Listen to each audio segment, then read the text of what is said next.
Good morning, everybody, and welcome to all members and councillors and to the public that are watching us online and here. If members could keep their microphones muted, that would be most useful, and laptops would be good as well to be muted. So I've got a couple of things that I just need to read out regards filming. Anyone wishing to film any aspect of this meeting is invited to film from the table set aside for that purpose. Can I ask anyone choosing to film the meeting that their camera covers the entire meeting rather than individual councillors? Should I be of the view that any actions relating to the filming of the meeting amount to disorderly conduct, I will advise you accordingly. If such action continues, I will consider applying meeting procedure rule 39.3 and adjourn the meeting and ask the individual concerned to leave. I hope this will not be necessary and invite you to record focusing your camera on the entire meeting. So we move on to item agenda 1, which is apologies for absences. David? Thank you very much, Chair. The only apologies we've received are from the Chief Executive, Adele Wiley, and the Director of Public Health, Joan Bethea. Thank you very much. Thank you very much. Okay, so item 2, minutes of the meeting held on the 18th of April 2024 and the meeting on the 16th of May 2024. They are set out on your agendas at page 5 to 48. Are there any comments in relation to the accuracy of those minutes? Okay, can I have a mover to propose that we have a seconder? Thank you very much.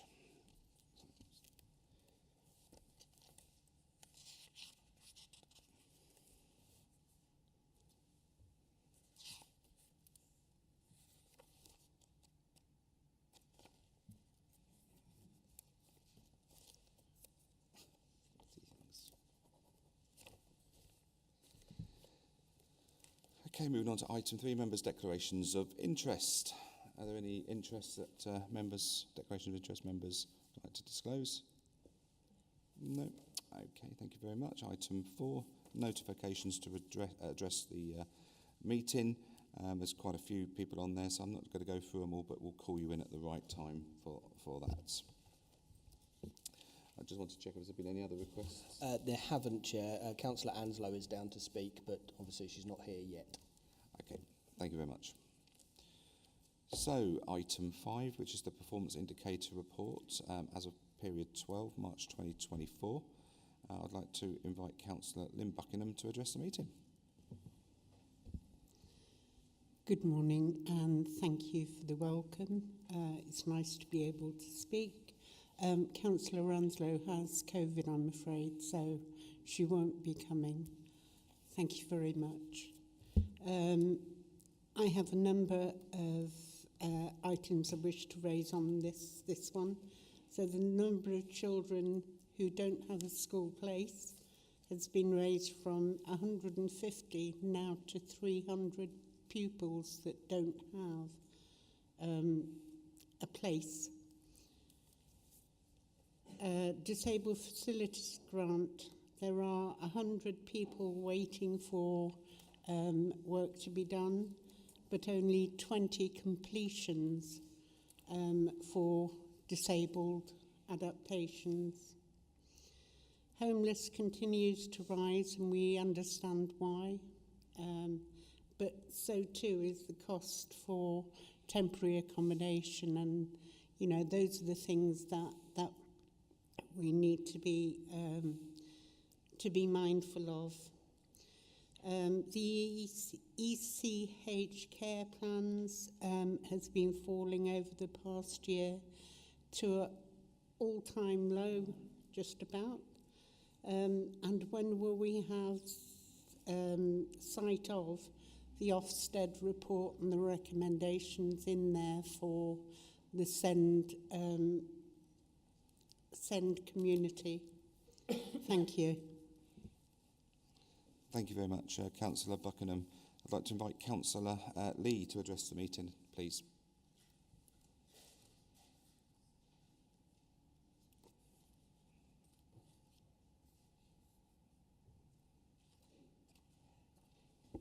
Thank you, Chair.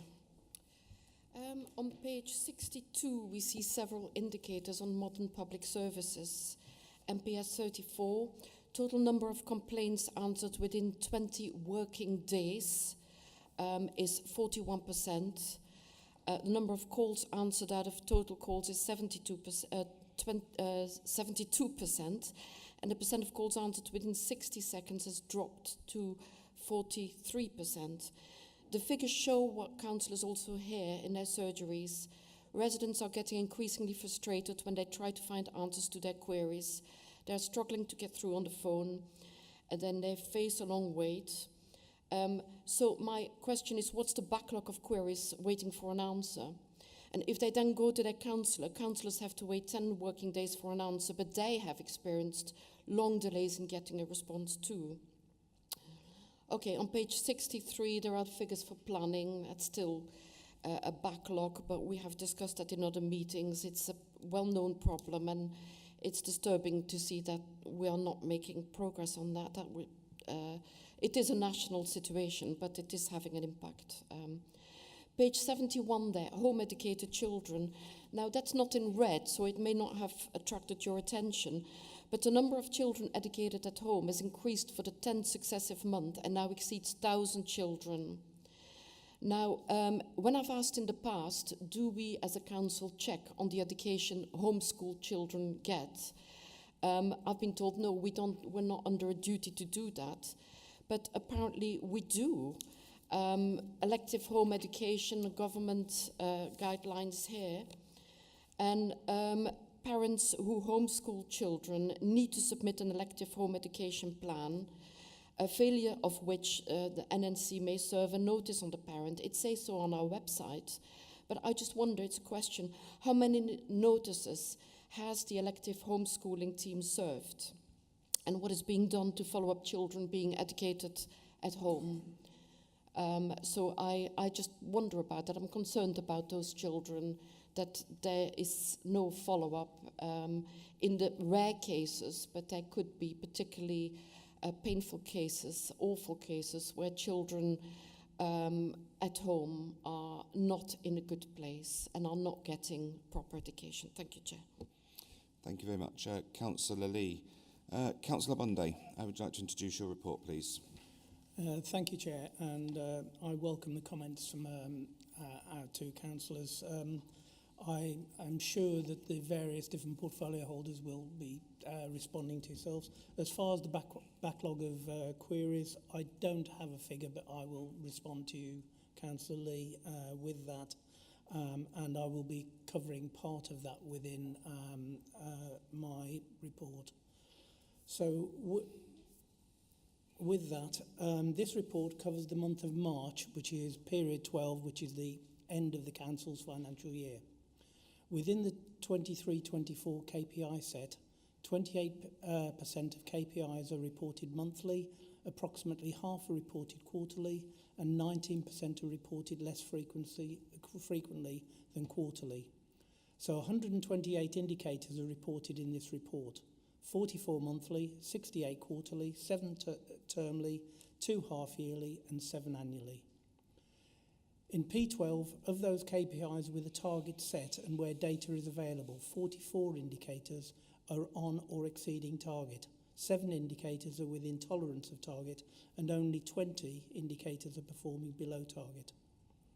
For those KPIs where the polarity of the direction of travel has been determined, performance has improved in 55 indicators, deteriorated in 19, while 32 changed by less than 5%, or although they are deteriorating, are still on target. 37 of the 59 tracking measures have polarity determined. 16 of these have moved in a positive direction, 14 have stayed the same or deteriorated by less than 5%, and a further 7 have deteriorated by more than 5%. Analysis of KPIs by Council's key commitments show that most are performing very well. I am sure that colleagues around the table will want to comment upon indicators in their own areas, but I'd like to mention just 2 in my areas. Firstly, customer services. They have responded to over 558,000 inquiries from residents, over 334,000 by telephone nearly 76 face-to-face, 9,000 by e-forms and nearly 123,000 by email. I think members would agree that this is an enormous achievement, and as we continue to deliver modern public services, officers are continuing to develop new ways for our customers to interact. The second is procurement, where a quarter of our contract values have been awarded to local suppliers over the entire financial year, which I think members should agree with me that that is a good performance. And with that, Chair, the recommendations are at paragraph 3, and I'm happy to propose them. Thank you very much, Councillor Bunday. Councillor Binley, you've indicated you wish to speak. Yeah, thank you, Chair. I did just want to highlight a few of my areas. However, just to follow up, and Councillor Bunday, I don't mean to steal anything in your area, but when it comes to the customer service side, I think I know a little bit about it. I've run contact centres, I've set up contact centres, so I do know quite a bit. If you look at the March figures, it's peak. It's going to drop, and you know, I've worked in various sectors where they have that peak flow, and unfortunately there is no way of reasonably managing that within a financial envelope unless you just throw money at it, and that's never cost effective in any industry to do that. Unfortunately, it's one of those things that you have to try and mitigate that as much as you possibly can. You know, through things like trying to have a policy where you don't have annual leave, etc. But it is still, it's next to impossible to manage. And the other thing that we have to remember is we've got to spend taxpayers' money responsibly. We're not one of those huge private sector companies out there that can throw money at it. Why? Well, because, for example, they can increase their prices annually as to whatever they wish. We cannot. They can throw money at these things. We cannot, for example, necessarily increase prices above the rate of inflation.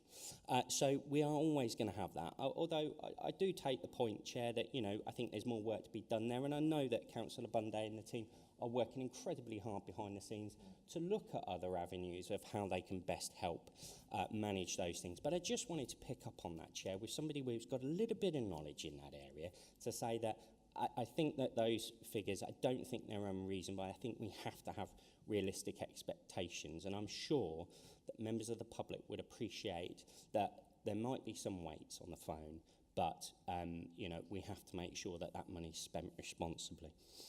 And then just picking up on some of my areas, we've got GSE 04 and GSE 05, which is all around our electric vehicle charging points, and just to really highlight some really excellent work that's taking place there with our officers in this area. You know, we've seen significant uplifts in the number of electric vehicles registered specifically in North Northamptonshire in 2023. Electric vehicle ownership rose by 58.5. It rose by 58.5%. in 2023 alone. That is a huge increase. And I hasten to add, that's also 12% higher than the national average. That's how rapidly electric vehicle ownership is rising in North Northamptonshire. So, you know, the work that's being undertaken by our officers and that good work is really shown in these statistics. You know, we're now ranking as 50th out of 307 local authorities for the highest number of EV charging points, and that's up from the 53rd position at the end of 2022. So, you know, we are slowly chipping away at that, and of course we've got that strategy in place now, and that should hopefully improve even further.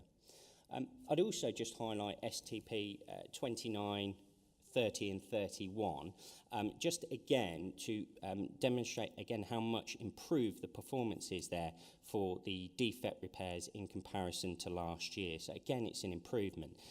That's despite a particularly tough winter. You know, we had some of the wettest months since records began. That had a significant impact on our road network. Not only due to the fact that our contractor was therefore dealing with flooding matters, but also due to the significant impact it had on the state of the road surfaces. And those repairs are now well underway. We've also seen that the summer works programme has begun to resurface a number of the roads across the area, which then helps prepare them for those winter months. And, you know, we absolutely have to give thanks to the government for that additional investment, as well as our own capital investment. You know, again, just to highlight that £9 million that we're putting into the road network over the next 3 years, and that should certainly help improve those figures even further as we go on in time. Thank you, Chair. Thank you very much. Councillor Binley. Councillor Edwards. Thank you, Leader. Just to answer some of the questions, so Councillor Buckingham, EHCP plans, it is disappointing to see the number has dropped from an all-time high that we had in the authority. It has gone down. This is partly to do with restructuring of the EHCP department, also to do with the amount that are coming in, and also to do with the quality of the plans. We need to make sure that they are right and fit for purpose. So that's why we are expecting to see an increase in this next month and moving forward to get it back up to where it should be. You asked about the Send Ofsted. It was published on the 25th of March, is available on the Ofsted website, but I'm quite happy to send you a link to it if you wish. Councillor Lee, home educated children. If I said that, Councillor Lee, then I do apologise, because absolutely we do have a plan for home educated children, that whoever is home educating the children have to submit a plan on what they are doing and how they are going to do it. In answer to your question about how many notices have been issued, I will have to get back to you on that, and I will get back to you before the end of the week. Yeah, perfect, thank you.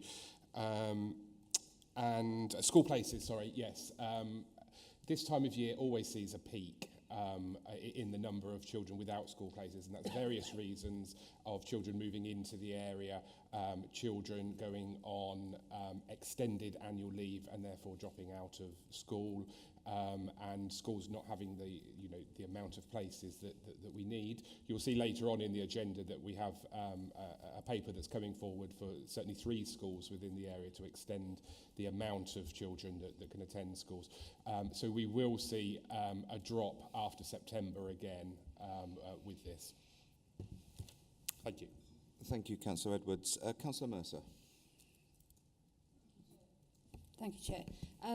I'd like to answer first the question about the DFGs. Our target is actually 14 a month, so we are over that. So that's to answer that question. I'd like to also mention that a couple of the indicators in the adults have improved, which is very pleasing. But particularly in the public health, I think it's every single one of ours is above the national figures. But there's one that wasn't highlighted in 4.1.5, which is where the rest of them are highlighted, which is smoking in pregnancy. That's one we're particularly targeting. But that has gone down from 10.2 to 7.8%. That is a huge reduction, and we're really, really pleased about it. That's excellent news, Councillor Mercer, and thank you for highlighting that. Councillor Brackenbury. Thank you, Chair. I very much welcome Councillor Lee's involvement and interest in the planning service, and you're quite right to highlight the disappointing figures in the KPIs. But you will know, Councillor, that there is a great deal of political and officer buy-in to drive change in the planning service, dedicated resources coming in to help in the transformation process, which you're well aware of from your own involvement. And we are also expanding the planning service to make sure that the actual development management and the processing of applications is done on a timely basis as far as possible. The figures are disappointing. They are a snapshot. The whole purpose of the KPIs that we see is to highlight areas where attention needs to be paid. And so I welcome those KPIs, and I also welcome the absolute commitment, both by the political leadership and by the Place and Economy Directorate, in making sure that we are driving change, not just to have a goodish planning service, but actually in the long term to have the best planning service we can possibly be. But I do thank you, Councillor Lee, for bringing it up, because I do think it's important that we have the dialogue that we've been having on this throughout all the people, all the members and all the officers who've been working so hard to try and drive change and transformation in a very, very important service. Thank you. Thank you, Councillor Brackenbury. Councillor Rowley. Thank you, Chair. Homelessness is a demand-led service, as we all know, but the housing and rough sleeper teams do an excellent job trying to help our residents wherever they can. The homeless approaches thankfully are going down over the last few months as per the KPIs. And two other areas to highlight are that the temporary accommodation placements outside of North Northants has been 0 since October last year, which is excellent news. And the numbers of families in B accommodation in March was 0, another excellent statistic for our council. Absolutely. Thank you very much for pointing that out, Councillor Rowley. Okay, I'm just going to go back to Councillor Bunday. You've heard some of the responses, and I don't know if you just wanted to wrap up and move your report, and I will find a seconder. Thank you, Chair. Going back to our customer service department and calls being answered, we have a new telephone system in which actually allows us to answer more calls and be more flexible. But what that new telephone system does is it answers calls. So call waiting is there, whereas the old systems, whether you be phoning the old Northamptonshire County Council, whether you be phoning Corby, Kettering, Wellingborough, East Northants, you had a finite number of lines and you'd probably just get an engaged tone and think, oh, I'll phone later. And so as a consequence, we're probably victims of moving the technology. But we have also got in place, because we are a new system, we've got stats and everything else, so we now know where peaks are. So we are trying to put more people there at peak times and everything else. But as Councillor Binley rightly says, you know, you put council tax demands out at the start of our financial year, you're going to get a peak on the phone, and sadly, we haven't, well, I say sadly, it would be not cost effective to actually man all the lines that we could possibly do to actually answer every single call in a timely way. But I think on the whole, Chair, and I think as my colleagues around the table have said, we are an improving authority and our results are getting better and better and better. But as also I think everybody around the table has said, there's no room for complacency. We want to be the best. We want to get to be the best. And that is what we will work towards. And we will continue to report KPIs which aren't as good as they should be until we are the best. And that's what we will do. And with that, Chair, I'm happy to propose the recommendations at paragraph 3. Okay, thank you very much. Councillor Bunday, with regard to answering phone calls, I do think it's a fundamental part of what we should be doing here, and we should be doing it as quickly as we can. If customers are calling in, residents, it's important that we take those calls as efficiently as possible, and I would certainly welcome to start seeing those numbers go in the right way to indicate that our customers, our residents are getting connected to the people they need to in the organisation. But thank you for proposing that report. Would someone like to second the report? Councillor Mercer, thank you very much. So the recommendations are set out on page 50 of the agenda pack. They've been moved and seconded. Can I have a show of hands in favour, please? Unanimous, Chair. Lovely, thank you very much. So we move on to item 6, traffic signal obsolescent grant funding 24-25 and 25-26. I'd like to invite Councillor Anne Lee to come and address the meeting.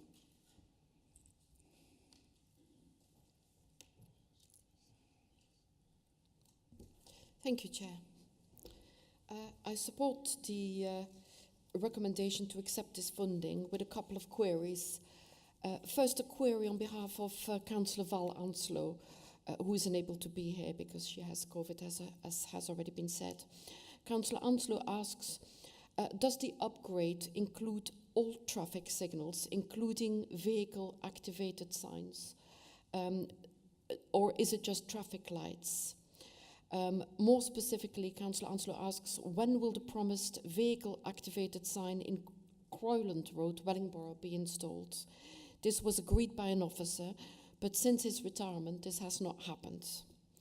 And then secondly, my question to Councillor Binley is, when will the CCTV camera in Newland Street, Kettering, be installed? There is no enforcement. Sorry, So, Chair, point of Councillor- order, that's not relevant to this Thank you, paper at Councillor all. Binley. Councillor Lee.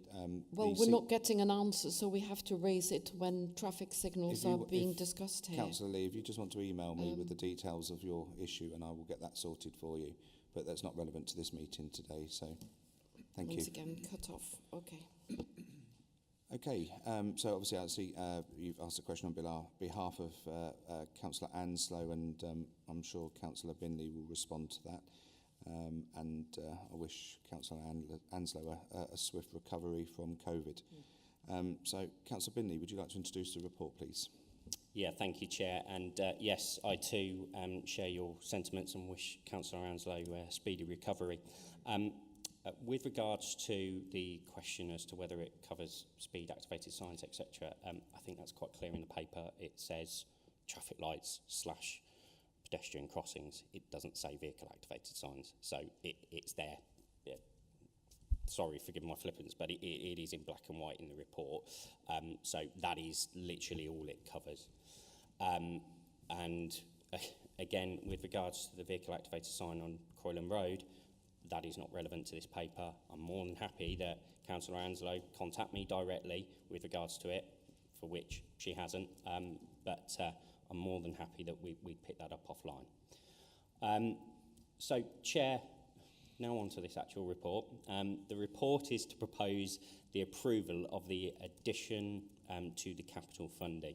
The funding has been has been provided by the government after officers have bid for the funds to upgrade our traffic signals as they are becoming obsolete. Our existing traffic signals and pedestrian crossings utilise halogen lamps. These have been phased out over a number of years as the switch to more energy efficient options takes place. As a result, halogen lamps have become obsolete, and as time goes on, the replacement parts will become more expensive and more difficult to obtain. So we've been successfully awarded £552,859. Don't forget the 859. This is towards the upgrading of the LED lights. In some cases, this will, as the paper explains, require the replacement of other parts, such as the installation, things such as new controllers or other parts, and that is included in the funding. As the paper says, this is to be spent across 2 financial years, that's 24-25 and 25-26. The replacement of the LED lights have a forecasted lifespan of 10 years in stark comparison to the current halogen, which is only approximately 7 months. Once these upgrades are delivered, they will result in reduced energy costs due to the lower energy consumption of the LEDs, which will also result in a reduction of CO2 by around 0.6 tonnes per annum, and also an annual forecasted saving of around £69,000. A full list of sites to be included in the upgrade programme are listed at Appendix B. After the work has been completed, there will be there'll be subsequent other further upgrades needed, as the total amount required to upgrade all installations is around about £1 million. Again, that is detailed at 4.4 in your report. Again, really bit of positive news. You know, in that not only have we secured the maximum available allocation from government, but also because of the annual savings that will come off the back of it, along with the reduction in CO2 emissions as a direct result of these upgrades. So Although I'm sure there'll probably be some comments, you know, as we always see from members of the public about they'd rather see the money spent on potholes, etc. But as 4.3 of the report states, there are grant conditions and we must use this funding for traffic light upgrades. Failure to do anything about these traffic lights and pedestrian crossings would be kicking the can down the road and would likely result in greater cost to complete the required works at a later date. So, you know, carrying out these works is very important. Therefore, Chair, I'd like to move the recommendations made at 3.1 in the report for the reasons set out in 3.2. Thank you very much.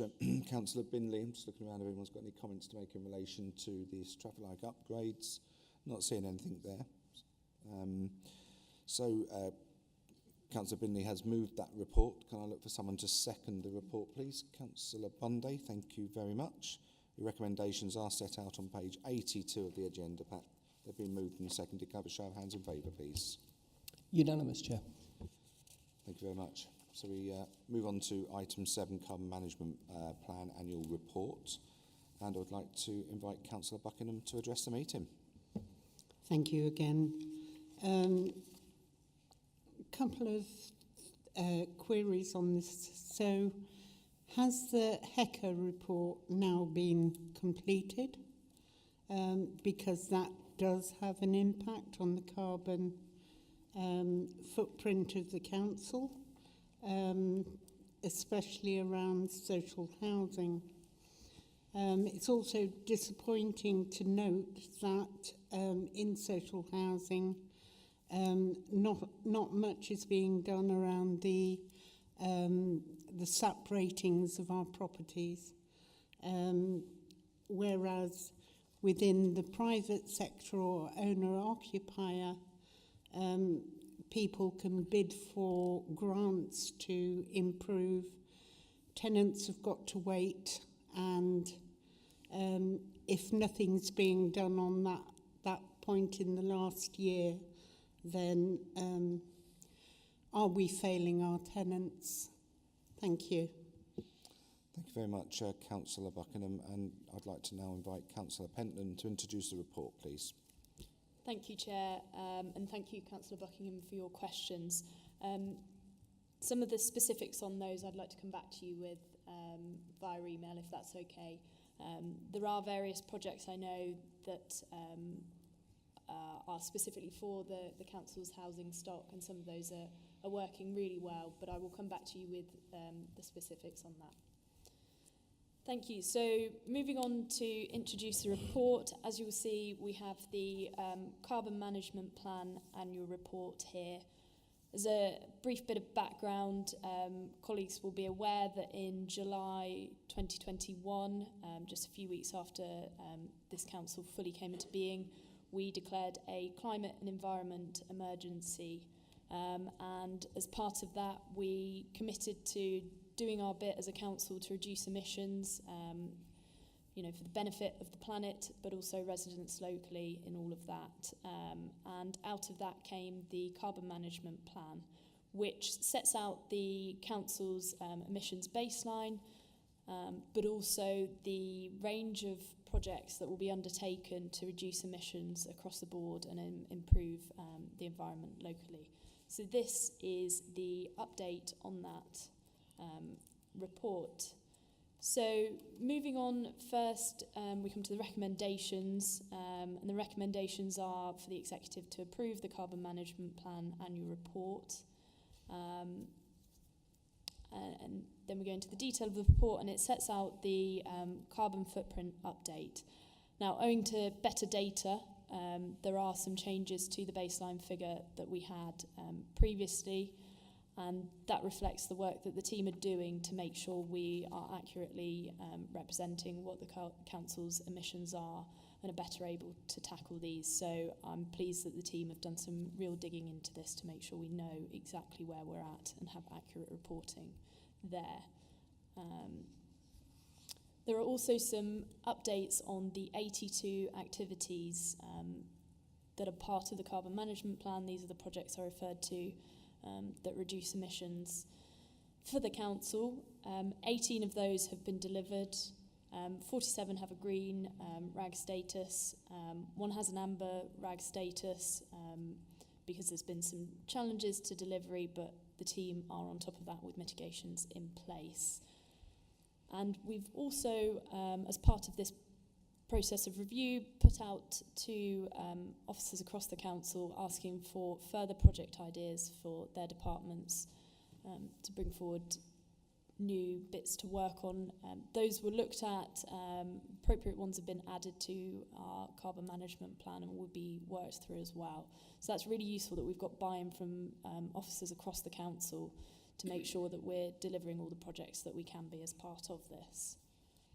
You'll see in 5.4 of the report that we've got various achievements from over the last year in terms of behavioural changes, highways changes, fleet, assets, etc., showing where we've made real tangible progress in terms of reducing emissions, but also other environmental projects which are really important locally. And I have to say a big thank you to all the teams that have been working on these, because at the end of the day we are a relatively new council, and so to see the progress that we're making in delivering so many projects is really good. Again, that it shows the commitment from across the council to this, and working with third parties, town and parish councils as well in these.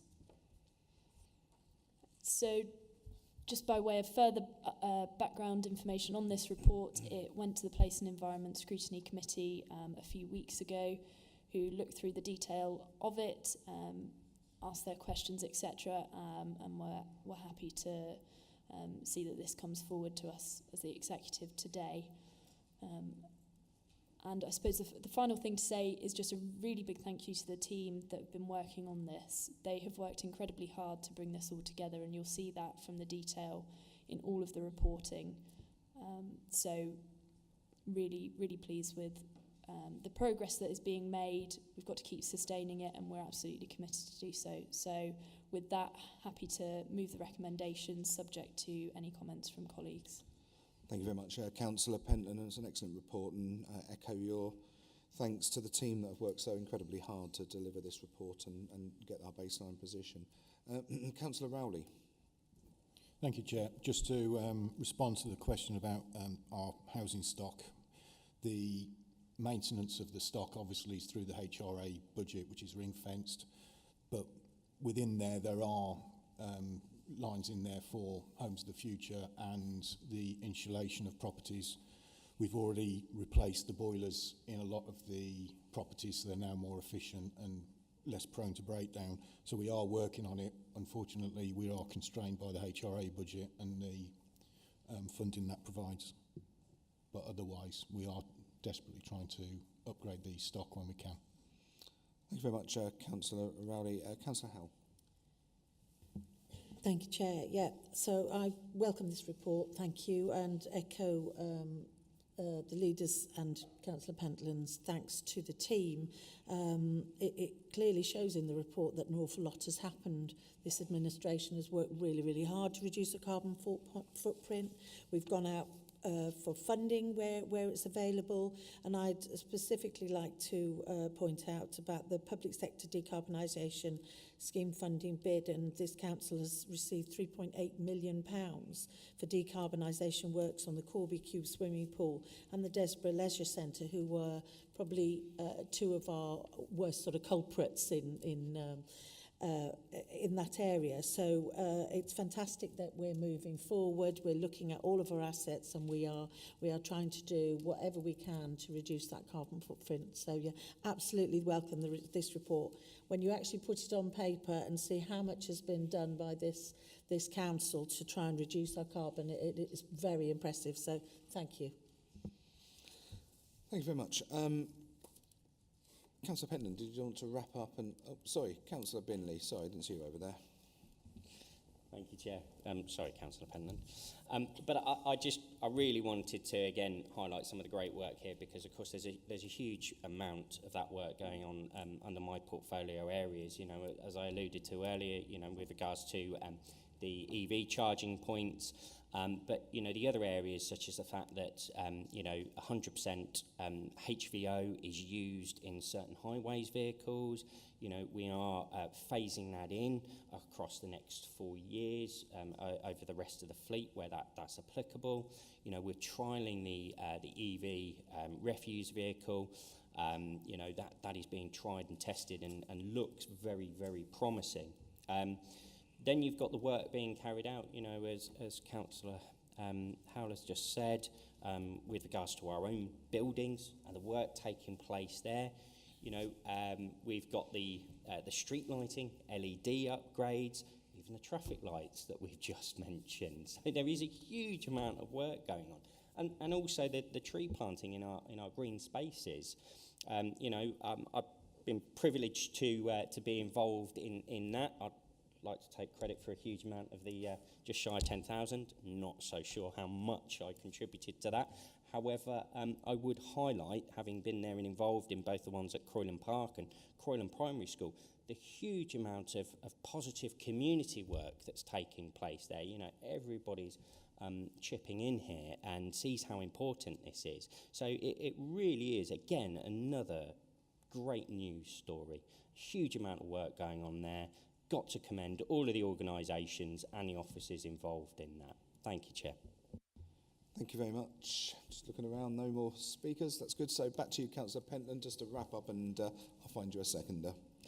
Thank you, Chair, and thank you to colleagues for highlighting some of the successes that we've had in a little bit more detail. Councillor Howell, you're absolutely right to point out the public sector decarbonisation funding that we've got there, as you say, into the millions of funding that this council is getting in. And I think that shows the success of the £1 million of initial funding that we've put in, where we used a small proportion of that to do some initial work for that application for the grant. And it's absolutely come back tenfold there. So that's really good news and something we will definitely build upon in the future. So with that said, as I say, recommendations set out in the report, and it would be great to have a seconder. Thank you very much, Councillor Pentland. Can I look for someone to second?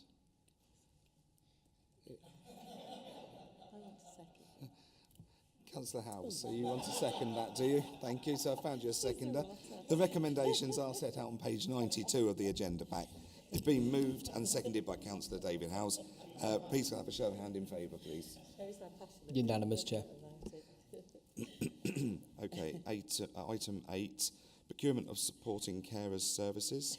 I'd like to invite Councillor Mercer to introduce the report, please. Thank you very much, Chair. Well, you may remember in April we approved a new carers strategy because that just covered North Northants Council, and so now we need to commence procurement for the carers service, as the current one is in partnership with West Northants Council. It's also in partnership with the Children's Trust, and that expires on the 31st of March 2025. That's already been extended by 6 months as we needed to agree the new strategy before recommissioning the contract. The current value of the contract is £384,450 and the new one will be £422,900, which over the 5-year period amounts to £2,114,500. But that's funded by the Better Care Fund as it currently is. It's proposed we procure an all-age supporting carer service in partnership with the Children's Trust still for 5 years with an option to extend 1+1. The recommendation is to go out to procurement and delegate to the executive member, myself, in consultation with the executive director, any further decisions on the contract. A project group, including experts by experience, have been looking at the current contract, comparing ourselves to other councils, and this has informed this decision to commission a new contract. The 5 priorities chosen by carers in the NNC area will inform the contract, and the views of carers are being sought, and dates are actually outlined at 7.5.2 as to when those consultations will take place. So it's very much happening as we speak, because those dates are in the next few weeks. So I'd like to recommend the proposed recommendation at 3.1. Thank you very much, Councillor Mercer. Colleagues, anything to say in relation to this report? Jolly good. Okay, so Councillor Mercer, Councillor Edwards. Oh, okay. Getting in quick now, aren't we? So Councillor Mercer has moved the report and Councillor Edwards has jumped in there to second that report. The recommendations are set out on page 138 of your agenda packs. Have been moved and seconded. Can I have a show of hand in favour, please? Unanimous, Chair. Thank you very much. We move on to item 9, smoke-free generation grant funding. I'd like to invite Councillor Dorothy Maxwell to address the meeting.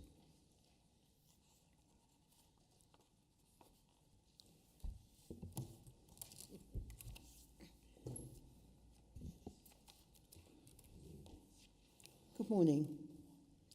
Smoke-free generation grant funding. I'm so pleased that this item's come up. This was going to be a government policy to prevent all children from smoking and vaping. Sadly, the elections came along. What has happened? What have we done to prevent children from smoking and vaping in North Hants? Not a lot. Schools have done nothing to prevent this. Why not? Shops in Rushden, Wellingborough, Kettering, Corby sell vapes to children and no one stops them. Why not? How many enforcement officers do we have in NNC? What are the police doing? Nothing. When did someone go out and check these shops? We should be spending money on staff now, not when we have this grant. A parent yesterday informed me about their 14-year-old daughter buying vapes on the way home from school. Shops in Rushden, no checks are made and they're only interested in the income. What is NNC going to do now? 1. Send out enforcement officers to schools and shops. 2. Make sure that children are aware of the health risks to their bodies. 3. More publicity, posters, etc. 4. Tell every parent the risks. We in North Hants can make a change. Let's do it and make sure that we will take the shop owners to court for this. Not just warning, but action. It is time we made a stand. Not just we will, but we must take action now before it's too late. Do you want cancer now or in the future? Show pictures everywhere. We are coming after you and we're going to make a difference to your life. This grant will help, but start now and we'll for the action of NNC. Thank you.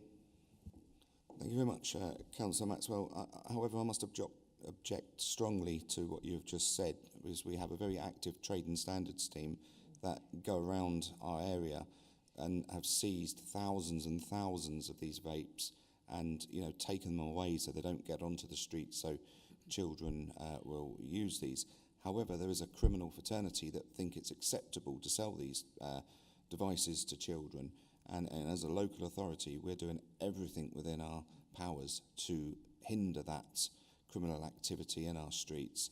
You will be aware of the PSPO that was launched in Rushden just a couple of months ago, which has highlighted various things like antisocial behaviour, and illicit things being sold in shops. So we, as I say, I do object to what you're saying there, because there's a lot of work going on in this authority to try and stem the flow of these vapes and illicit tobacco and various other things. But on that, I will hand over to Councillor Mercer to introduce the report.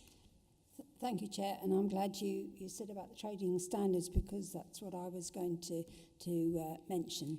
They are the enforcement arm of the council, and they do a sterling job. Now, this funding is not for that particular service. This funding is to extend to try and get people to stop smoking, But there's several strands that it's not able to do, and one of them is the enforcement and the stopping of illegal cigarettes, the vaping, and trying to control that. Now, but this is an enhancement to our an extra bunch of money to our normal service, which is doing that, and we're working very hard on that with primary prevention. In fact, if you were lucky enough to be at the Big 50 conference we had a while back, there were several young people that spoke very passionately about anti-vaping, and I'm very pleased to say that we're now working with those young people to try and persuade other young people that they should not take up vaping. So it's very much a live issue that we are working on. So just to go on to the report, the government has given us some extra funding, which is very welcome, for 5 years, starting in 2024-25.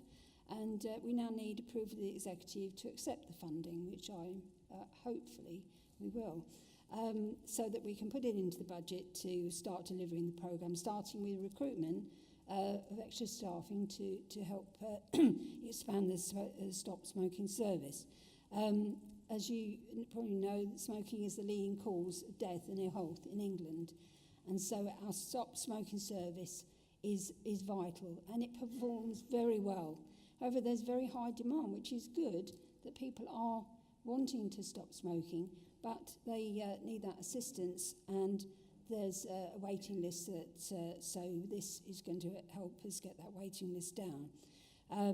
Now, funding is ring-fenced with specific activities, as I was just saying. It can only be used for those specific factors, and we have to commit to our existing spend, so we can't say, oh, that's nice, we'll have that money and then that will save us some money of what we're spending already. That's not allowed, and we wouldn't want to do it anyway.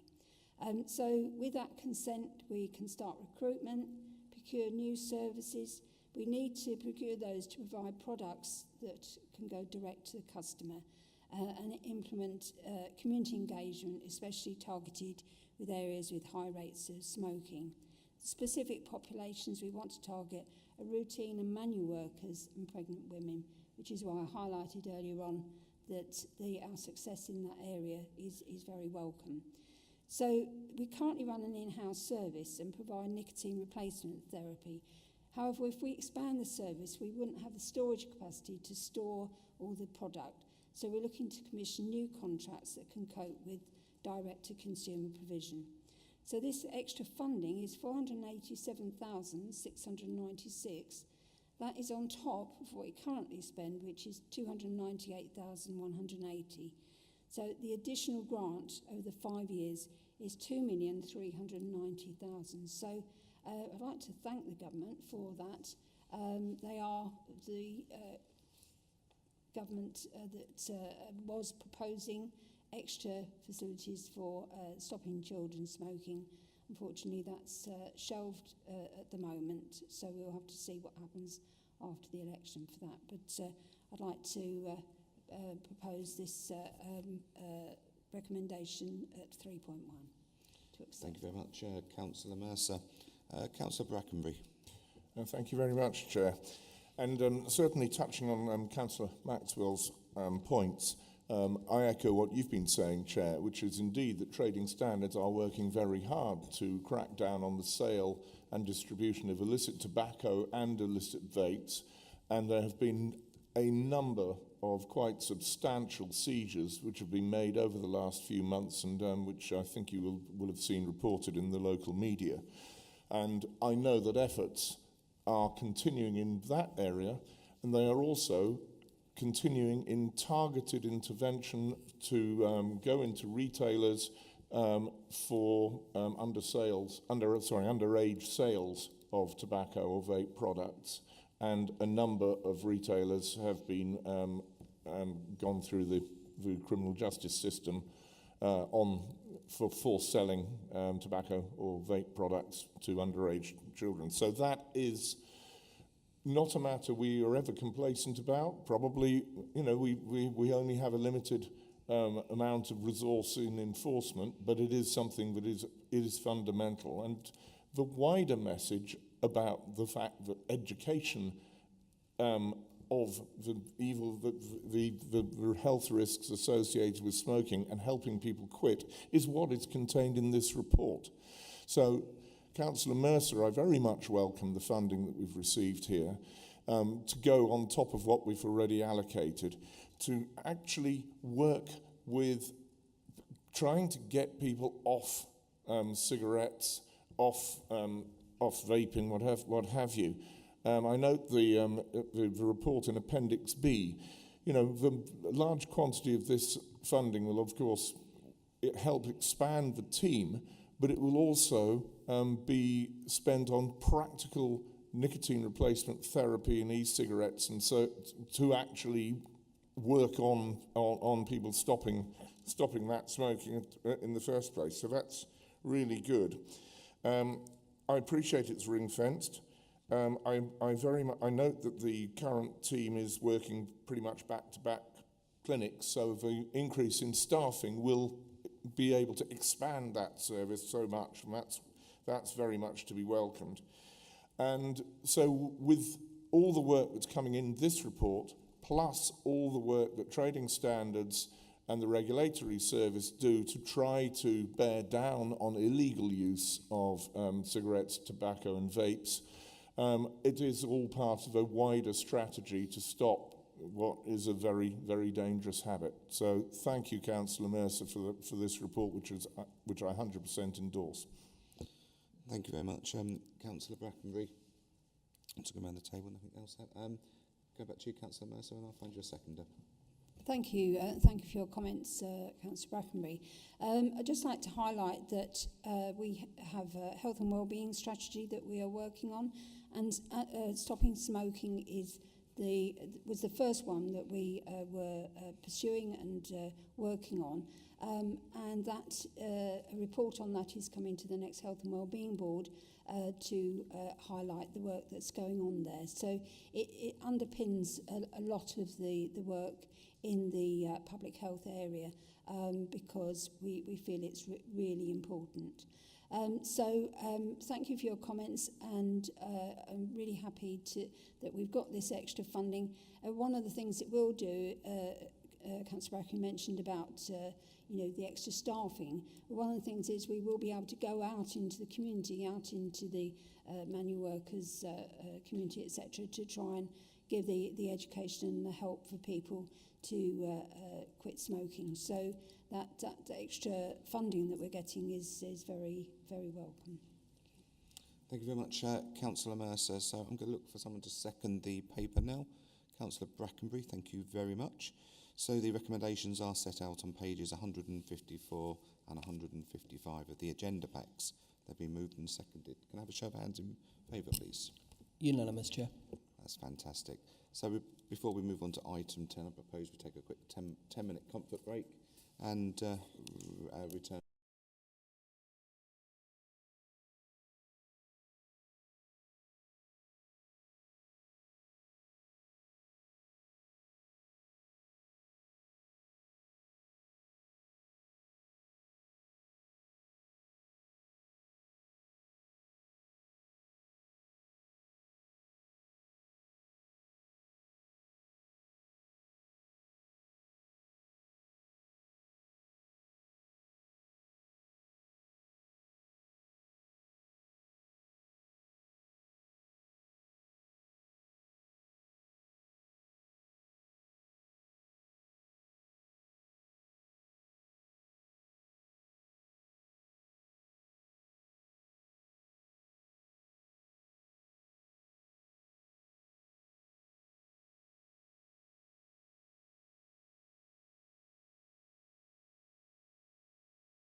Thank you very much, everybody. We shall now continue with the meeting, and we will go straight into agenda item 10, SEND unit sufficiency of places. And I invite Councillor Cahoon to address the meeting.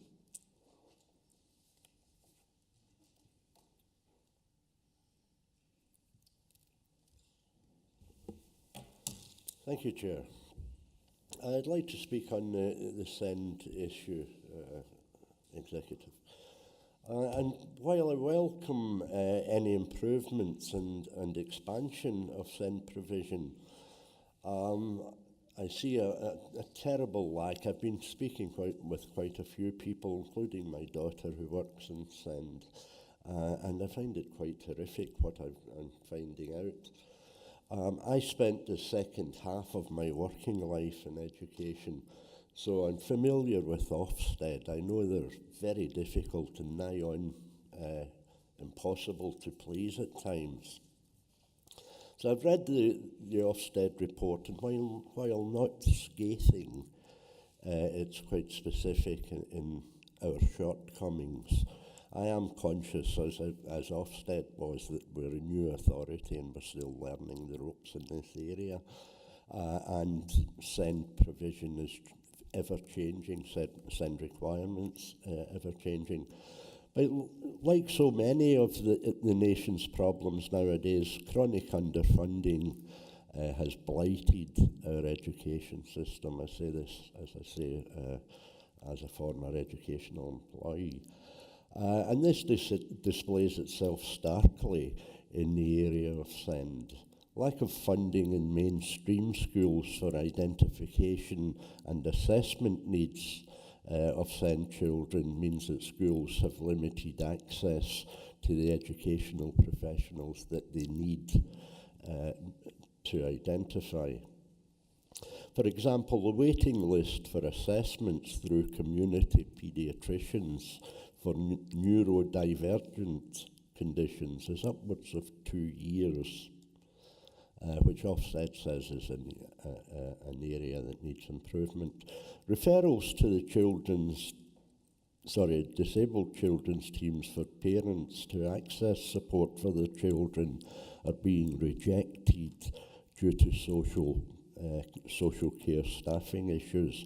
There is an inadequate SEND provision across the county. Chair, apologies. Whilst I understand what Councillor Cahoon is saying, this paper is about the sufficiency of places and 2 schools being awarded extra places. It's not about the SEND Ofsted report or indeed the disabled grant or the disabled children.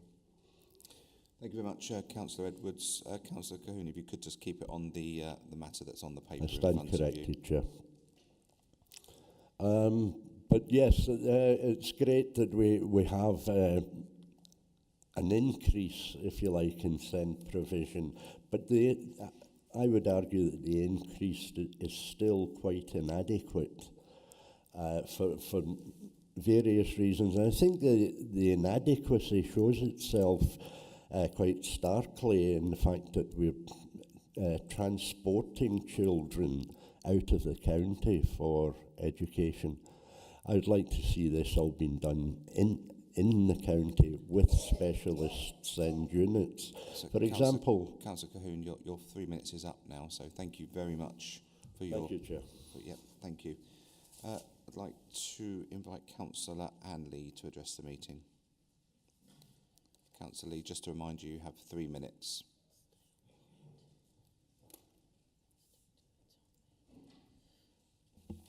Thank you, Chair.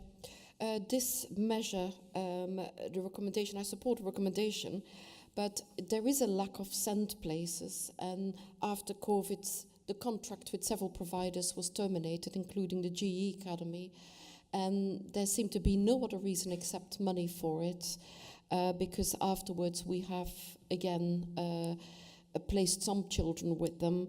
It's just a provision of SEND places. It's something we've just maybe decided on a money basis, and that is just wrong. There is a good thing. You like to hear positive things. I mean, courses are being organized, virtual training courses, and they're on our website. I would like them to be publicised more. At this very moment, a course is underway on toileting challenges and strategies for children, which is interesting, but I don't think we're publicising them enough. But credit to the officers who are working on these courses. It's important that family hubs come on stream, and in Kettering that's still not the family hub is still not open.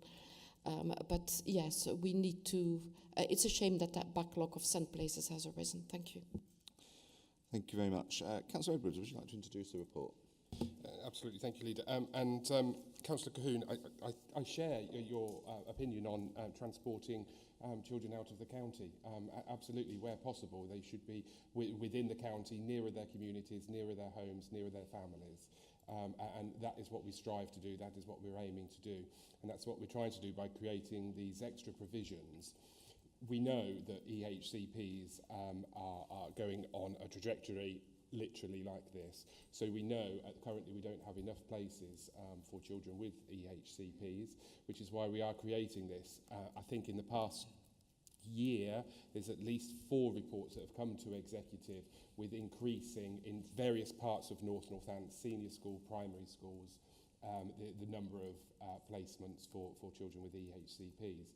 We put a bid in as well for an alternative provision with the government.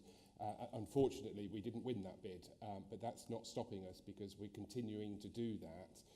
But you'll know that there is a national issue with SEN at the moment, and that needs resolving as well. Councillor Lee, just the thing on the family hubs, yeah, it's not yet open because unfortunately the election was called, and therefore we cannot open the family hub during an election, pre-election time. So it was due to open next Saturday, I think it was, but it has now been put back because of the election. But it is on track to do, and the success of the Wellingborough one, which has been absolutely amazing, and the results have been fantastic on that. We're going to replicate that in Kettering, we're going to replicate that in Corby, and we're going to replicate that in East Northants as well. What we want to talk about SEND as well is about the early help. So the early help strategy and the early help prevention that goes into identifying it at an early age as well. You may know that Sunflower Specialist Provision, which is at Croyland School in Wellingborough, is just approaching its 1-year anniversary of being a trial nursery for SEN. And it has been a huge success and is something that we want to roll out across the county as well. And to that extent, we've put a letter out to all educational facilities within North Northants, putting them in to have an expression of interest that they would like an SEN provision within their school or their nursery or other alternative provision. So this report highlights the need, and it highlights the numbers that are increasing for 2 schools within Kettering. So one being Southfield School for girls and one Greenfield Primary School. It's quite important to recognise actually with Southfield School that females tend to suppress their issues and need to be identified more. So it really is good that actually we're focusing on particularly females within female educational providing within Southfield School for girls. So that is going to create a number of places within that school. 16 places within Southfield School. 24 places will be created at Greenfields Primary School, which is an outstanding school, actually on Highfield Road in Kettering. And I'm not just saying that because it is the school that is in my area that I represent. Well, in fact, both of the schools are in the area that I represent. But it's a good proposal for Greenfields to do that, and they're going to do it as a staggered approach as well, and by creating a new building to help them with this. So with this, I move the report and thank the leader for taking it as an emergency and putting it forward so we can get on with the building ready for the September intake. Absolutely, thank you very much, Councillor Edwards. And you hit the point really about the Southfield School investment. Girls so often mask the signs of these issues, and it's great that we can invest within the young female population within our schools in Northamptonshire to sort of help with that. But it's certainly a very positive thing to do, and it'd be great once those classrooms are up and running in the new term. Councillors, do we have anything to say in relation to this report? Councillor Brackenbury?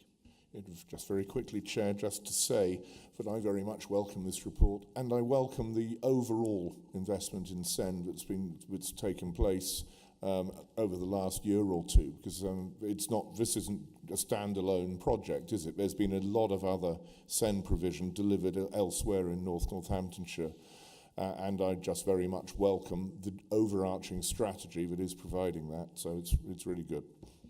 Thank you very much, Councillor Brackenbury. There's no other comments. I don't know if you just want to wrap up, and I'll find you a seconder, Councillor Edwards. Yeah, no, thank you, and I know that I have everybody's support on that, and I think it's important to say this isn't the final report.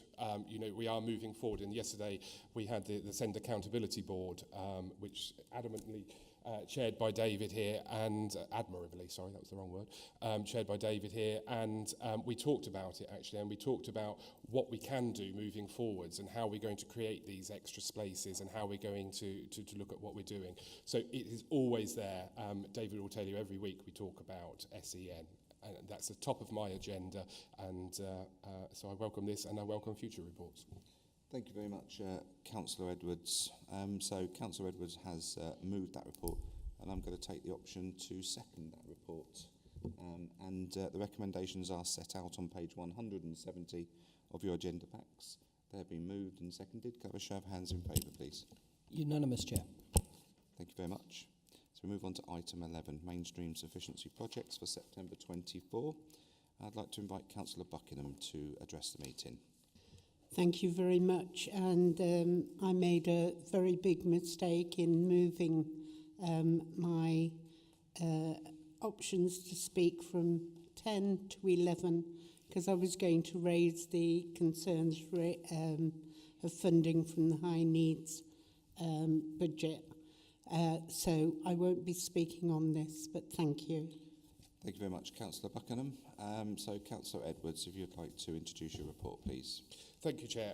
So this report is, again, a report that has been put through as an emergency, so we can start ready for the intake in September 24. And this is to extend the number of children that can attend 3 schools, predominantly in Wellingborough and East Northants, Manor School in Raunds, Prince William School in Oundle, and Wren School in Wellingborough. And that's to increase their capacity to allow more children to attend those schools. Currently at the moment we have a shortness of spaces for Year 7 students, so this will increase the possibilities of children attending those schools and will alleviate that problem. So it's 30 places at Manor School, 10 places at Wren School, and 40 places at Prince William School in Oundle. So I move this report.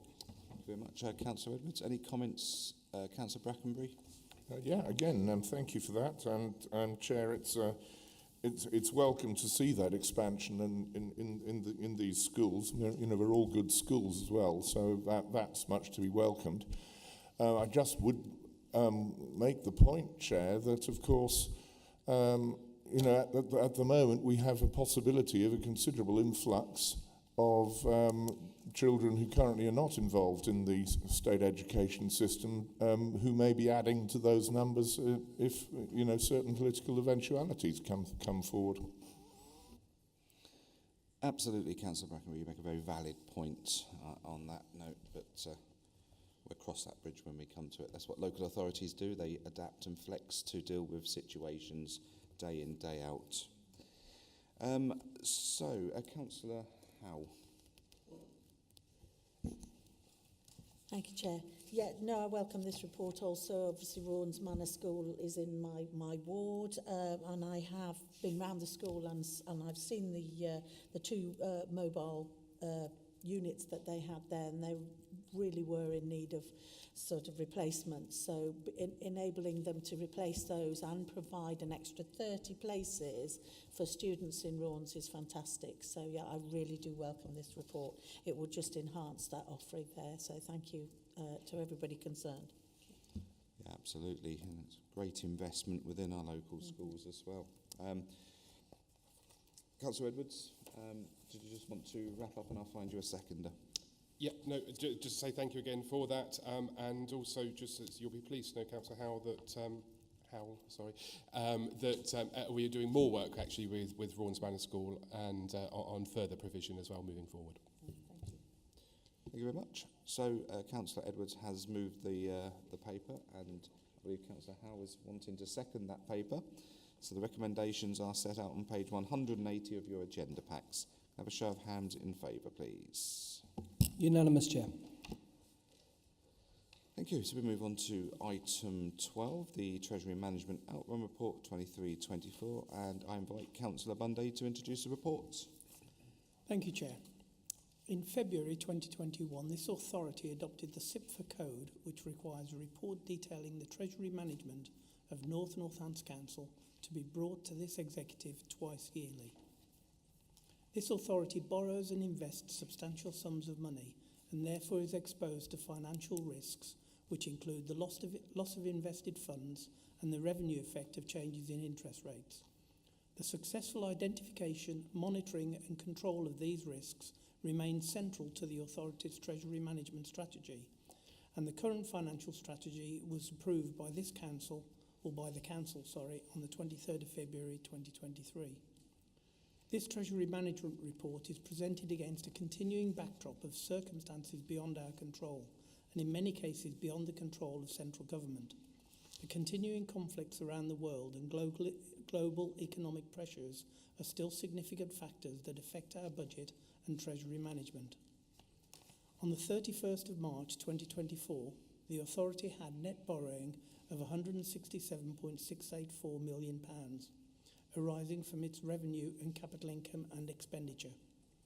The table of paragraph the table of paragraph 3.3 of Appendix A sets out the Treasury management position as at the 31st of March 2024 and shows a reduction of nearly £3 million since the 31st of March 2023. The Council continues to fund borrowing for capital expenditure from internal borrowing. Debt repayment is also currently funded from internal funds rather than taking out new borrowing. The reduction in cash balances as at the 31st of March 2024 compared to the same time in 2023 can be explained by funding of capital expenditure and debt repayment from existing cash balances. The table of paragraph 4.9 shows the Council's borrowing position. No new loans were undertaken, while £10.5 million of existing long-term loans were allowed to mature without replacement. As market interest rates rose, the probability of call options on our LOBO loans also rose. One lender exercised such an option on £5 million inherited from the County Council. The Council rejected the offer and instead repaid the loan out of existing cash balances. This has reduced our LOBO loan liability to £37 million. £27 million worth of LOBO loans have call dates within the coming 12 months. The investment position is shown in the table at paragraph 5.3. During the year, the Council's investment balances ranged from between just under £164 million and £318 million due to timing differences between income and expenditure. Bank rates increased by 1% over the course of the year, being 5.25% at the end of 2024. Short-term rates peaked at 5.7% for 3 months and 6.7% for 12 months during the same period, although these have subsequently begun to decline. Money market rates also rose and were between 4.4% and 5.7%. £24.5 million of the authority's investment are held in externally managed strategic pooled property funds, where short-term security and liquidity are lesser considerations, and the objectives are instead regular revenue income and long-term price stability. Section 6 outlines investments that North Northants Council hold that are outside of Treasury management. It outlines the investment interest in Pathfinder Law, which was formerly LGSS Law and was inherited from the old Northamptonshire County Council. And paragraph 6.5 sets out our investment in directly owned properties made by and inherited from predecessor authorities prior to 2021. The investments generated just over £1.5 million of income for the authority after taking into account direct costs, representing a rate of return of 6.2%. This compares favourably with the returns on the Council's property fund investments, which generated an annual return of 3.19%. With that, Chair, the recommendations are at paragraph 3, and I'm happy to propose them. Thank you very much, Councillor Bunday. Councillor Brackenbury, you've indicated to speak. Thank you kindly, Chair. No, I'm just to thank the officers and yourself, Councillor Bunday, for the meticulous work on Treasury management. It's often a bit of an unsung area, but the careful work that's being done there it reflects great credit on the team, and it's good for the council. I note with satisfaction that one of the Lobo loans came up as a call option, and we did not take that option, so we've managed to reduce our exposure in that area down to £27 million. That's encouraging, because of course that makes greater certainty in our investment strategy. So, in a challenging time, it is satisfactory to note the performance that we're seeing here. And as I say, congratulations to yourself and the team. Well done, Councillor Brackenbury. I'm just looking around the room. Any other comments? So, Councillor Bunday, do you just want to sum up, and I'll find you a seconder? Thank you, Chair. Just one correction on what Councillor Brackenbury said. Our Lobo loans have reduced to £37 million. Yes. It's £27 million that are going to be called within the next 12 months. Thank you. But besides that, I do thank Councillor Brackenbury. He corrected me many years ago when I suggested that the Treasury Management Report was good bedtime reading. And he did tell me that it was very interesting. So I'm glad one of the members of the executive read it. But as I say, I'd just remind members of one part of the paragraph that I said, the successful identification, monitoring and control of the risks, of the financial risks of this authority is central to our Treasury management. And with that, Chair, I'm happy to propose the recommendation. Thank you very much, Councillor Bunday. As you can probably imagine, most of your executive colleagues read the Treasury Management Report. It's a fundamental part of what we do day in, day out. But on that note, would someone like to second the report? Councillor Rowley has seconded it. So on page 190 of your agenda packs, they've been moved and seconded. Have a show of hands in favour, please. That's unanimous, Chair. Thank you very much. So we move on to item 13, Capital Outrun 2023-24, Provisional Outrun as of period 12. And Councillor Buckingham, I've got you down to speak. Thank you very much. Obviously, congratulations for the capital outturn spend for the year of 49, nearly 50 million. However, there are some slippages there which have been highlighted. Most of the savings seem to be coming from the public health and well-being, where budgeted 9 million, but going forward is 1,827,000. And most of that money seems to be around the Kettering Library roof, which doesn't seem to be. So if you look at the table on Appendix A, doesn't seem to be taken forward for next year. And I may have got this wrong, but just wanted reassurance that that money is in the pot, that it will be spent this next year, because we've already been waiting a year for it. Thank you.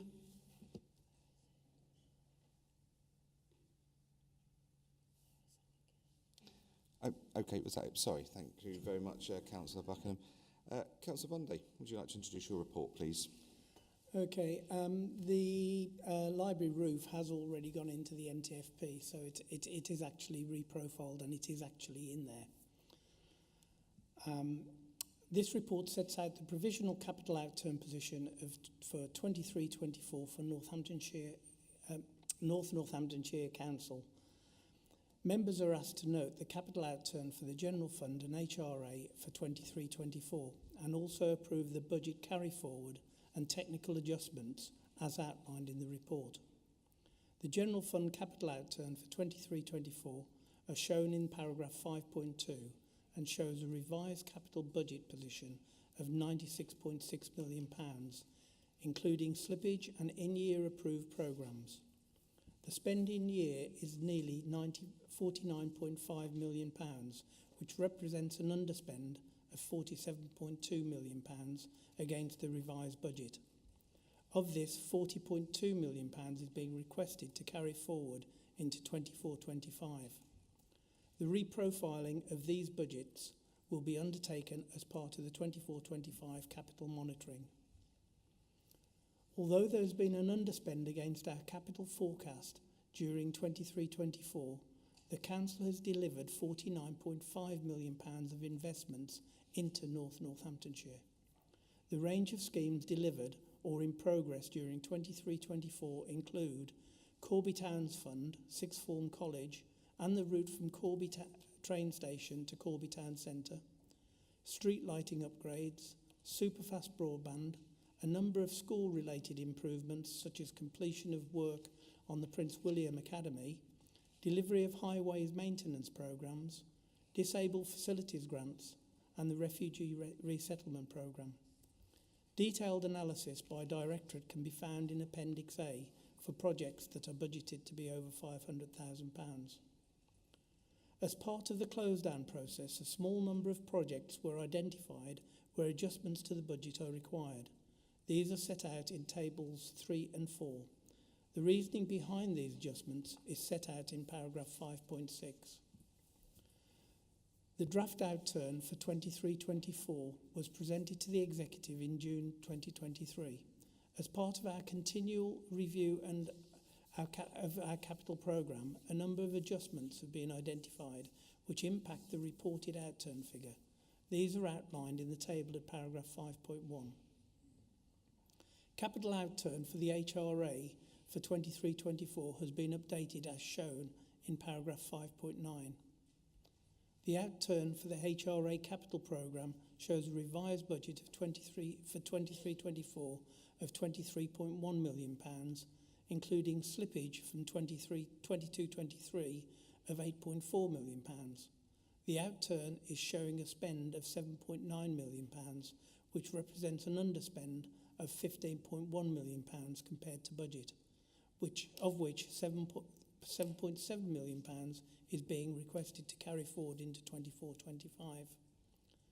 A significant proportion of the budget is forecast not to be spent in 23-24 as was initially planned. Some schemes are forecast to underspend due to experiencing delays in finalising new contractual arrangements and identifying new housing development sites for new build properties, which have been reviewed by officers. Therefore, the proposed budget carried forward has been amended accordingly. Detailed analysis by project is shown in Appendix B, and the recommendations are paragraph 3.1, and I'm happy to propose them, Chair. Thank you very much, Councillor Bunday. Just looking around the room for any comments. Councillor Howe. Yeah, thank you, Chair. Yeah, so as we all know, a paper was brought to this council some time ago now with regards to the proposed repairs for the Kettering Library roof, and this council approved a budget of £6.8 million to repair the roof on the Kettering Library. This is an underspending this year that's going to be carried forward. The rest of the money, because the repair of the roof is going to take a number of years, that money's already been allocated to those years moving forward. So it's the roof is going to be done. I know I continue to get the same questions from some of our members about whether the roof is going to be done. This council has committed to getting that roof done, but it's not going to be done in 5 minutes. It's going to be done over a number of years so that we do it properly. We have to, as I'm sure I've told you on numerous occasions. We have to use Collie Western slate. We have to get it mined. Having it mined is about at least 11 months just to get the slate. So we have to carry that money forward over those couple of years to enable us to have the monies in year to go through the process. So the money's there. Don't worry about Kettering Library roof. We've already put it through. This is just a carryover from this year. Thank you. Thank you very much. Councillor Brackenbury. Thank you, Chair. I very much welcome the £49.3 million of investment in paragraph 5.4. You, Chair, will remember the opening of the Corby Sixth Form College and what a splendid day that was. And, you know, to actually see this investment actually yielding tangible results in Corby, but also in other parts of North Northamptonshire is really, really very encouraging. And, you know, the Prince William Academy and, of course, good Councillor Binley's projects to fill in every pothole, fill in all the potholes, and it's coming along. Suddenly there are some nice bits of work going on. You might spend some time sitting in traffic lights, but it is encouraging to see that investment actually beginning to work. And, you know, it's again really great, nearly £50 million worth of investment across North Northamptonshire. Very good. Thank you very much, Councillor Brackenbury. I'm just looking around for any other comments. No, so back to you, Councillor Bunday, if you want to sort of sum up, and I'll find you a seconder. Thank you, Chair. Just to remind members that we inherited a lot of projects from our previous sovereign authorities. They have been reprofiled. They're continuing to be reprofiled.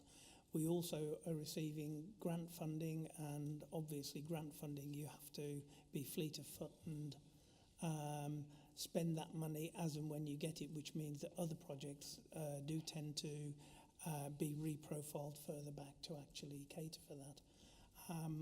And so I would encourage people to look at the MTFP, not just the here and now. And with that, Chair, I'm happy to propose the recommendation. Thank you very much, Councillor Bundy, for your proposal of the recommendation. I'm just looking now for someone to second that recommendation. I thought there was a little twitch there from Councillor David House's finger. I will take that as his consent to second. So the recommendations are set out on page 208 and 209 of the agenda pack. They've been moved and seconded. Please, can I have a show of hands in favour, please? Unanimous, Chair. Thank you. So we move on to item 14, Capital Programme Update for 24-25. And again, Councillor Bunday, I'd like you to introduce your report, please.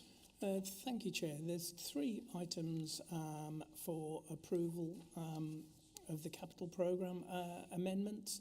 All 3 have been mentioned up till now within other parts of the agenda today. So the traffic signals obsolescence project, the schemes for, wonderful word, the school bulge places in September 23, which will be funded from the Basic Needs Grant, and 2 separate schemes for additional SEND places, and they will be from the High Needs Grant.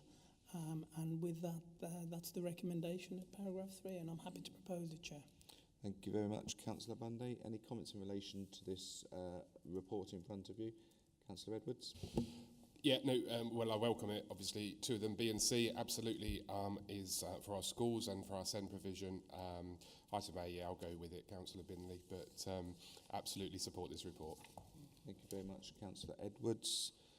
No further comments, so if someone would like to second that report. It's been seconded by Councillor Edwards, so you will see that the recommendations are set out on page 226 of the agenda pack. They've been moved and seconded. Please, can I have a show of hands in favour, please? Unanimous, Chair. Thank you. So we move on to item 15, Budget Forecast 23-24 as of period 12, draft outrun. Councillor Lee, you've got 3 minutes to address the meeting.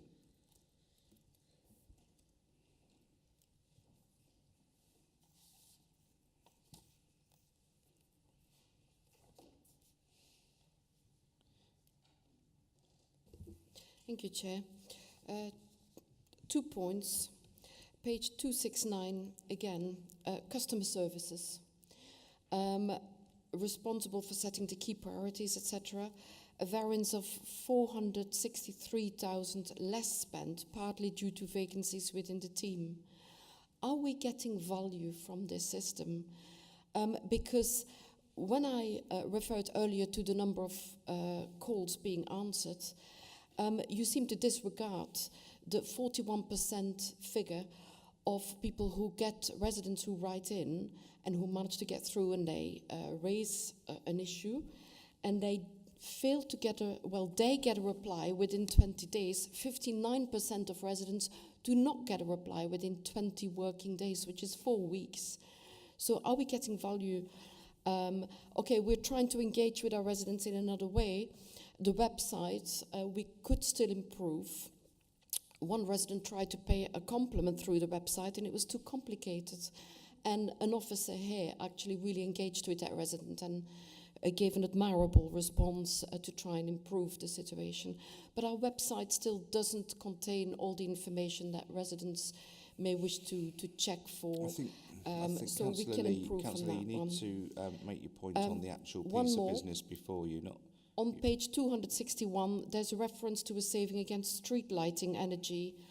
Now, what's not mentioned here is that there's a backlash against the LED replacement program. After all, the new lights are not as strong as the old lights. And even the portfolio holder, Matt Binley, in a reply to a resident, said that there will be a reassessment of the lights on the Ice Lodge estate. So there should be a reserve put in place, a provision put in place, just in case we need to install stronger lights in places where vulnerable residents are at risk because the lights are too weak, which is the case in some places.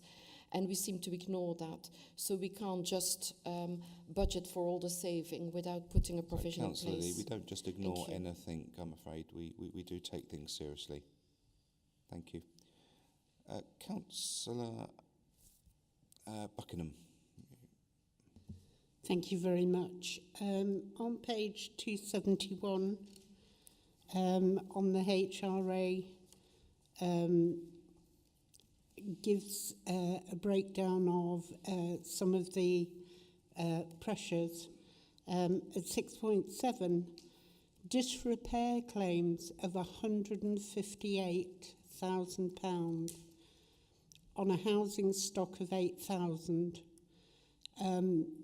Litigations going up because of certain things, but that is an eye-watering sum of money for disrepair claims. The other thing that concerns me within that block is the savings on the backlog. Backlog obviously hasn't been completed, so you're saving £200,000 on that. And I wonder why, because you'd put the money in to bringing that backlog down. That's not happened. And just wonder why. The other thing is that concerns me is the NCT overspend on transport, where it says other pressures of £2.2 million, which again, you know, for those things, it's worrying that some of these things are not being done, and, you know, that investment is there, it's just not being used effectively. Thank you. Thank you very much. Councillor Bunday, would you like to introduce your report, please? Thank you, Chair. Just in response to some of the comments, no, one call not being answered is not acceptable as far as we're concerned. We are striving to actually make our customer services, our interaction with our residents better. We are answering more calls, but we are receiving more calls as well because more calls are coming into the system. So we have to respond and we have to relate to that. As far as street lighting goes, I can wax lyrically about the technical part of that. You are talking about part of my ward, and things are happening within that. But what I would say also technically, and I know Councillor Binley will probably respond to this offline, but the actual light levels haven't been reduced from the specification. But that's another point. I remind Councillor Buckingham that the HRA is a ring-fenced account, so any savings are savings that will be eventually used for the benefit of all residents. As far as NCT overspend goes, as you know, NCT is beyond our jurisdiction. We do try to influence them, and we are working, and we have a good working relationship with them. Moving on to the report, Chair. This report provides commentary on the Council's forecast for the revenue outturn positions 23-24 based on the information available at the year-end period 12, which was March 2024, and the forecast positions for each of the funds is as follows.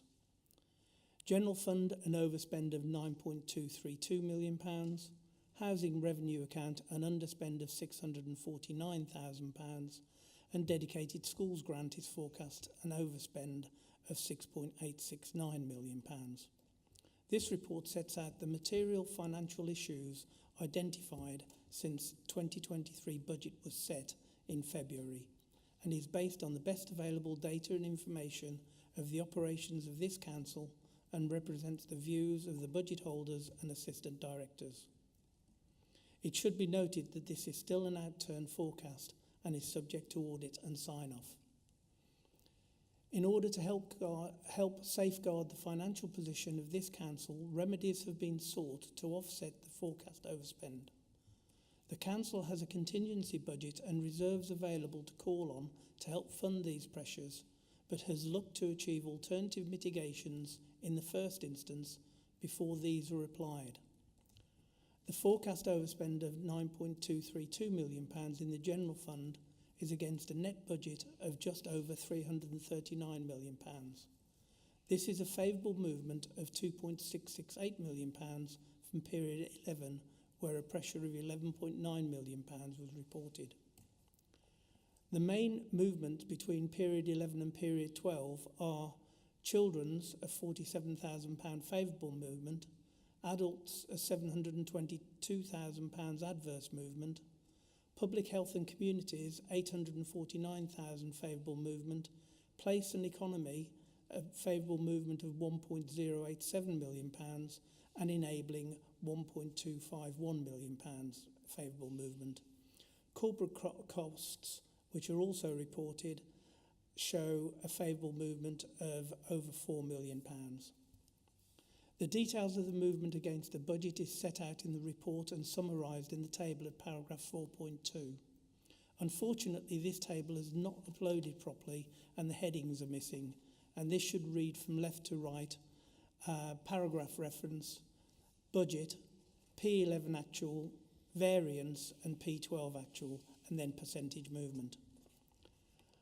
I will continue to remind members that the main risks to this council, along with inflationary impact, is our demand-led services. The main pressure during the year relates to the Children's Trust. The total contract value of the Children's Trust is just under £151 million. North Northampton Council share of this is £66.654 million, which reflects how the contract sum is split between West Northamptonshire and North Northamptonshire Council. The Children's Trust has forecast an overspend of £32.494 million. This is a reduction of £46,000 from that previously reported to Executive last month. The cost to this council is forecast to be £14.349 million. The Education, Health and Care Service is continuing to rely heavily on interim workers to fulfil its statutory obligations. This is due to an increasing level of need, a high number of vacancies and a backlog in historic assessments. The net staffing pressure amounts to £1.591 million. The annual budget for the PPP Shore contract, which is for the provision of 6 residential care homes across North Northamptonshire for the over 65s, is £9.8 million, which reflects a pressure of just under £1 million. There is a net forecast pressure of £13.354 million in relation to third-party payments in independent care spend, including residential and nursing care for both the over 65s and the 18 to 64-year-old clients. These pressures have been partially mitigated by savings in other directorates. The main savings to offset these pressures comes from additional investment income of £7.188 million, where the average cash balance was around £190 million at a weighted average interest rate of 5.49% for a full year. There are also ongoing savings on borrowing costs of some £699,000.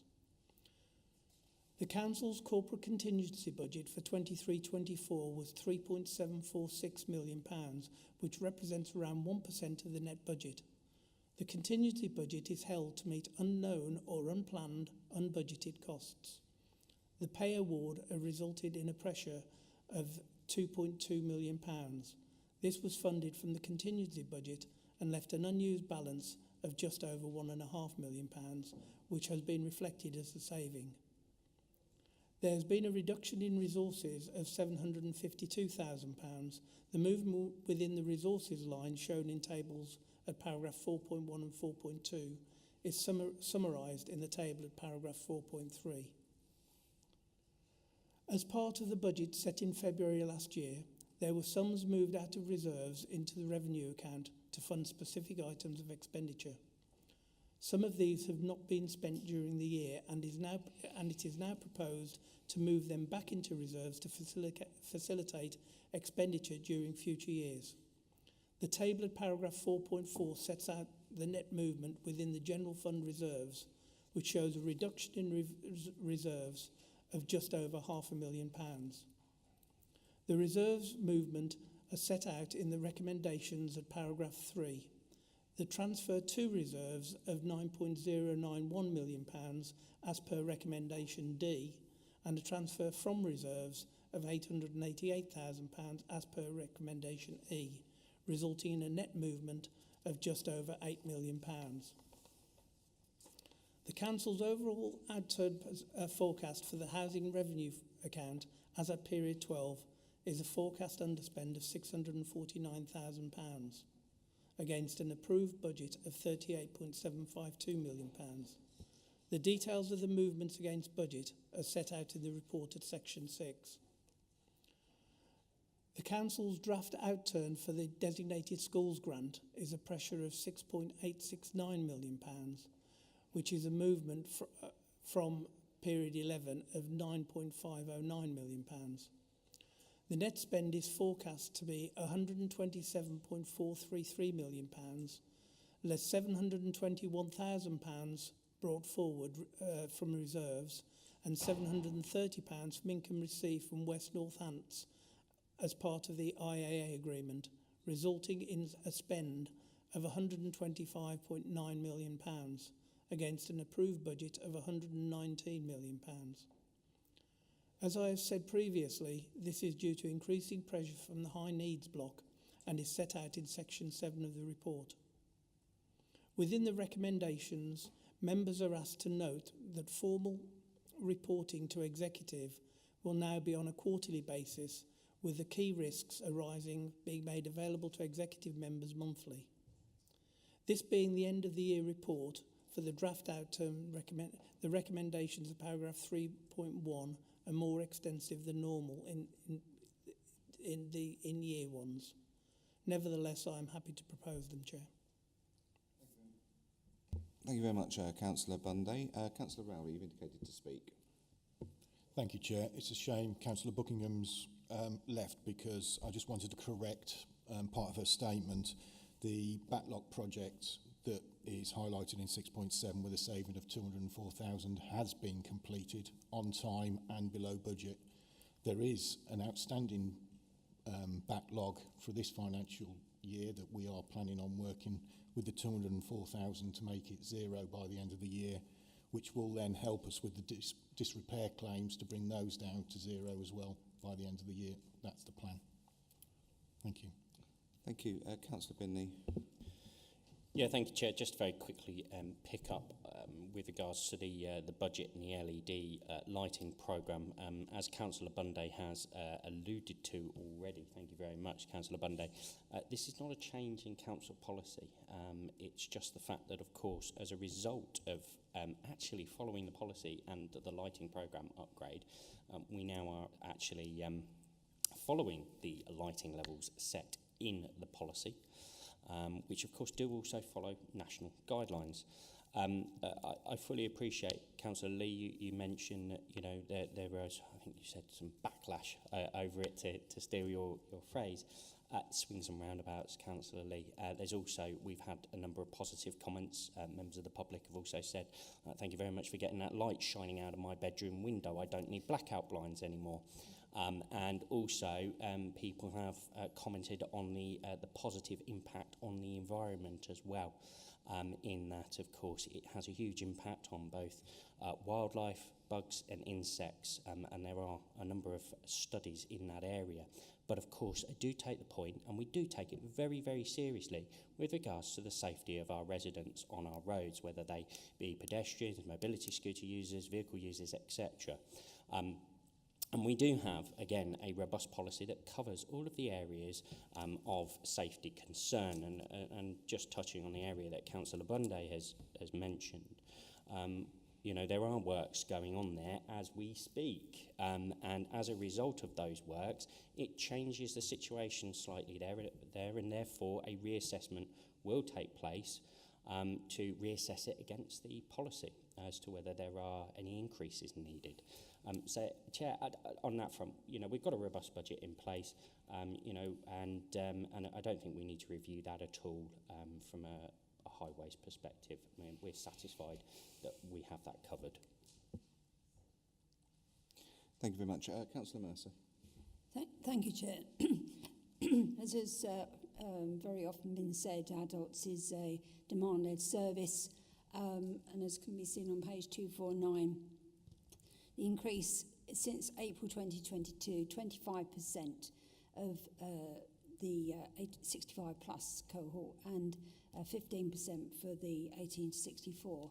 That's a tremendous pressure on the service. However, adults have got programme savings and efficiencies. This aims to deliver 8.1 million to contribute to bringing the Directorate closer to balance. The Shaw PPP, as was mentioned, overspending is due to the contract being index linked to inflation. Whilst forecast inflationary percentage was included in the budget, we didn't anticipate 9% inflation last year. So that's why there's that discrepancy. But we've seen as well Thackley Green contributing to our savings. Whilst there was some double cost, running costs to start with, it's now generated savings of 400k by promoting independence, and I look forward to that extending, because that was only part of a year. That will make a big difference in the future, so we'll be able to keep some get some costs back, whilst also giving people independence, which is really good. Thank you very much, Councillor Mercer. I just wanted to pick up on one of the points. There's always this focus upon the Children's Trust and the pressures coming from there, and rightfully so. We should be monitoring what's being spent there. However, you know, rather than just monitoring financial figures, we should also be monitoring the outcomes of what's going on with the children that the Northamptonshire Children's Trust, you know, keep safe day in, day out.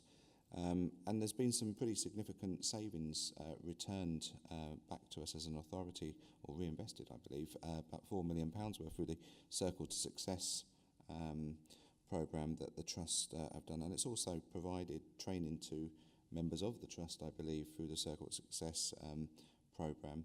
So, you know, whilst there is costs involved, you know, we are starting to see those costs dropping, overspends dropping. But I think we need to change the narrative, focus on the outcomes that the Trust are bring in, and as we head towards that journey with the ILAC, you know, hoping to get to a good standard, and I have absolutely every faith in the Trust to try and to do everything they can to mitigate the costs. So, Councillor Bundy, I don't know if you wanted to come back and wrap up on any of those comments, and I'll find you a seconder. Thank you, Chair. Not really to comment on the comments around the table, but what I'd like to do is thank everybody around this table, officers and members alike.